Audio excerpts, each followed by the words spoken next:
The Streamlight TLR1HL or the Streamlight TLR7A. Which one's better? Which should you get? We'll find out today on Shot Tactics.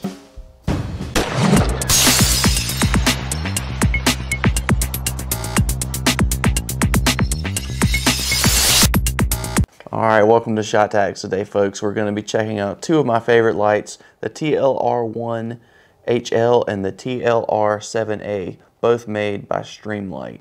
But before we get into checking out these lights, do a quick safety check on the weapons. Always want to do that. Nothing in the magazine. Nothing in there. Put that one in. I want to check this guy. Nothing in the magazine. Nothing in there. Now we're ready to roll. All right, so you'll notice a couple things right off the bat with these when looking at them. The length. The TLR1HL is much longer than the 7A. In fact, the HL is 3.39 inches long as opposed to the 7A is 2.58 inches long. And so what might that mean? Well, for one thing, it just depends on the gun that you're using as to whether or not the light is actually going to stick out past the barrel of the weapon. On a real gun, such as my Glock 20 right here, the 7A does not stick out past it. But if I were to put the HL onto the Glock, it's going to stick past it. Now, for a real gun, when you get your muzzle blast, you're going to have this powder char coming out. It will get all over your light, and so you'll end up with this residue on your light if your light is going to extend past the barrel. Now, for my airsoft weapon here, this one on my Novrich SSP here, this gun's actually long enough to where even the HL is not going to stick out past the barrel on it. So for an airsoft weapon, you know, the muzzle blast, the charring, you're not even going to have to worry about that. So you can go longer than your barrel if you want to. But just be aware that you might have some issues with either light, really, of finding a holster that's going to work with your light. You got to find one that specifically will work for a light. And on a lot of the guns, where if you're using the HL, where it might stick out past like it does on my Glock, on a lot of the guns, you would actually have the light possibly sticking out of the holster. So you just got to pay attention to your holsters that you're going to get and the sizes of the barrels on your gun to decide if it's even going to bother you to have the light sticking out. Some people it doesn't matter, so just be aware of that. So not only is the 1HL longer than the 7A, it's also heavier too. And that is in part because the HL takes 2 batteries, the 7A only takes 1. So you got heavier weight because the battery's there, but also the light's bigger too. So the actual weight of the two lights, the 7A weighs 2.45 ounces and the HL weighs 4.2. So for some people, the weight might not be an issue. If you've got a bedside gun, if you're playing airsoft, weight might not be that big an issue. If you're backpacking or something like this gun, my Glock here, I bought this as a backpacking gun, so I wanted lightweight, and I actually stick this gun here in this chest rig and carry it around.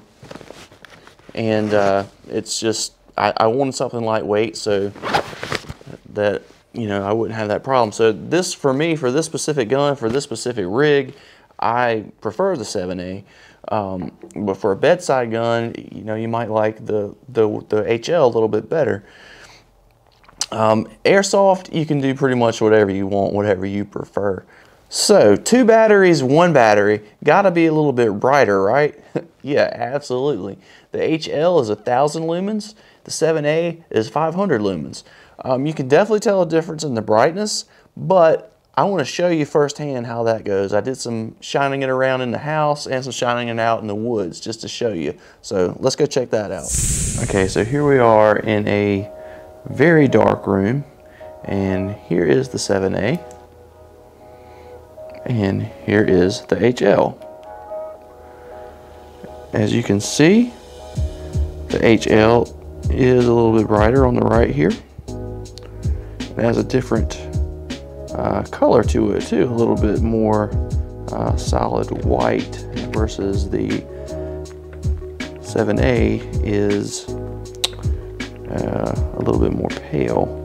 Kind of tough to see here in the room, but I mean, they're both still very bright. 7A, HL, they both illuminate the room very well. All right, as you can see, it's a pretty dark night in the woods. Excuse the noise from the cars. I'm near the highway, but let's check them out in the darkness. Here is the little one. This is the 7A. Plenty of illumination. Here is the HL.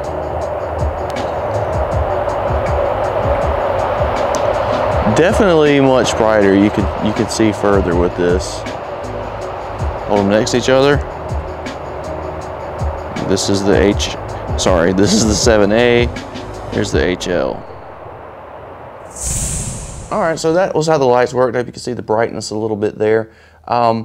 So in my house, walking around, clearing a room in my house, just clearing things out and checking out the light, it really didn't make that much difference. Yeah, the HL's brighter than the 7A, but in my house, in the rooms of my house, it was not that big a deal. Like, the brightness on this was just fine, and if you didn't see another brighter one, you would have been just fine with this one. Now, as far as going out into the woods, I could definitely see further with the HL than the 7A. It's twice as bright. Sure, it's going to shine further, but you know, for all intents and purposes, the 7A, I think, is just fine in the woods. If you know, I were to hear something and be in a situation where I needed to pull my weapon in the woods to shoot at, say, a bear or something, it ain't gonna be, you know, 50 yards away where I'm shining a flashlight. Like, it's gonna be getting pretty doggone close. The 7A is gonna do just fine for that purpose. So either way, it's kind of a matter of personal preference. I think they will both get the job done. You know, if you're playing Airsoft or, you know, protecting your home, either one of these are going to blind somebody that you're shining in their face from not too far away. So if you think you need that extra brightness, go for the HL. If not, 7A will do you just fine. All right, so now I've covered probably the most important things: the brightness, the size, and the weight. We're going to talk a little bit about the nuances of these guns themselves. One thing that's different is the trigger mechanism for the light. The 7A has got a much smaller trigger. It's just little buttons, and the HL is a much bigger switch, so it could be a little bit easier to find. And it actually, with the HL, is kind of a rocker type switch where you can rotate it in different directions for, you know, bright or steady on, or just momentary on. And it also has a strobe feature, which the 7A does not have a strobe feature. But you can disable the strobe on the HL if you don't like strobe. So you do get that extra option of a different mode. It's just a different type of switch mechanism. Now for me, in my purposes of using this bag to carry, I actually prefer the 7A because the switch is kind of a rocker switch on the HL versus just a press down on the 7A. So I've kind of had it happen a little bit, and other people talk about it, but it can kind of turn as you're moving. It could tap this switch and your light could turn on in your bag. So unless you want to get a different holster for, you know, another holster within your holster, I prefer the 7A for this in the bag type application. But it's really, you know, whatever you prefer as far as the type of switch that you use. The 7A, you can actually, it has two switches that you can swap out to get one, you know, where you can raise it a little bit higher for whatever floats your boat. So really just whatever you're most comfortable with, just practice with it and get good with whatever you're going to use. So that about does it. really, as I said time and time again, it's all up to you, your personal preference, what you think you would enjoy the best. Do you want a light that's going to stick out past your gun? Is that going to bother you? Is the weight a problem? Or you just want the brightest light you can find? These are the things you got to decide for yourself. They're both great lights. You can't go wrong with either one. It's just which light are you going to like the best. So I hope you all enjoyed this. Be sure to subscribe. I got a lot more videos coming out on different guns for Airsoft and just some of the things that I enjoy. And we're going to be getting some gameplay coming up soon, real soon. The weather's starting to get good and we'll be outside very, very soon. For now, you have to enjoy these reviews. So thanks so much for watching. We'll see you next time here on Shot Tactics.